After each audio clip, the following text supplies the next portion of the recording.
নিয়মিত 5 ওয়াক্ত নামাজ পড়ে আল্লাহ পাক রব্বুল আলামিন তার গুনাহগুলা ধুয়ে মুছে সাফ করে দেন। রাসূলুল্লাহ সাল্লাল্লাহু আলাইহি সাল্লাম বলেন, লাউ আন্না নাহরান বিবাবি আহাদিকুম ইয়াগতাসিলু ফীহি কুল্লা ইয়াউমিন 5 মাররাত হাল ইয়াবকা মিন দারনিহি শাই।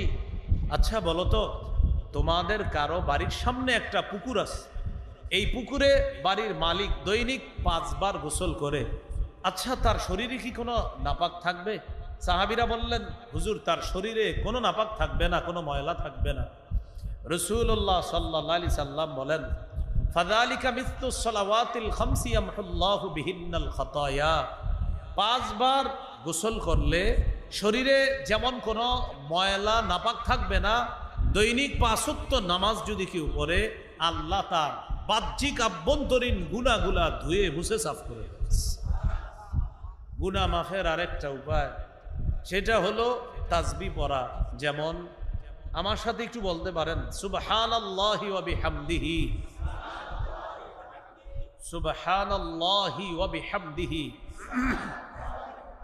বিশুদ্ধ উচ্চারণে সুবহানাল্লাহি ওয়া বিহামদিহি। এতটুকু প্রতিদিন 100 বার। কয়বার?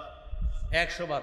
আজকে এখান থেকে যাওয়ার সময় আপনি রাস্তায় হাঁটতে হাঁটতে পড়ে ফেলেন, যাইতে বেশি সময় লাগবে না, পড়তে 1-1.5-2 মিনিট লাগবে 100 বার, বা সর্বোচ্চ 3 মিনিট লাগতে পারে। সহিহ বুখারীর 6405 নম্বর হাদিস, কেউ যদি 100 বার পড়ে সুবহানাল্লাহি ওয়া বিহামদিহি, দিনে 100 বার পড়ে, আল্লাহ তার গুনাহগুলা মাফ করবে। কি পরিমাণ গুনাহ? হুত্তাত খাতায়াহু ইন কানাত মিসলা জাবাদিল বাহরি, সমুদ্রের ফেনা পরিমাণ সগীরা গুনাহও যদি থাকে আল্লাহ মাফ করবে, আর আশা করা কবিরা গুনাহ আল্লাহ মাফ করবে।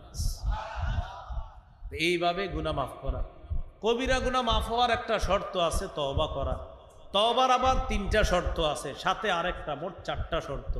বলেন তওবার 3 শর্ত, সাথে আরেকটা, কয়টা? 4টা। সাথে আরেকটা কেন বললাম, পুরো আলোচনা শুনলে বুঝবেন। তওবার 1 নাম্বার শর্ত আল ইকলাউ আনিল মাসিয়া, গুনাহ থেকে ফিরে আসা। 2 নাম্বার শর্ত আর নাদামু আলাল মাসিয়া, গুনাহের উপর অনুতপ্ত হওয়া। 3 নাম্বার শর্ত আল আজমু বিল জাজম, দৃঢ় প্রতিজ্ঞা করা আমি ভবিষ্যতে এই গুনাহ করব না। এটা হলো 3টা শর্ত। গুনাহ থেকে ফিরে আসা, গুনাহের উপর অনুতপ্ত হওয়া, গুনাহ করব না বলে দৃঢ় প্রতিজ্ঞা করা। এই 3 শর্ত পাওয়া গেল, আল্লাহর হকের সাথে সম্পর্কিত যেই গুনাহগুলো আছে আল্লাহ মাফ করে দিবে। রয়ে গেল বান্দার হক।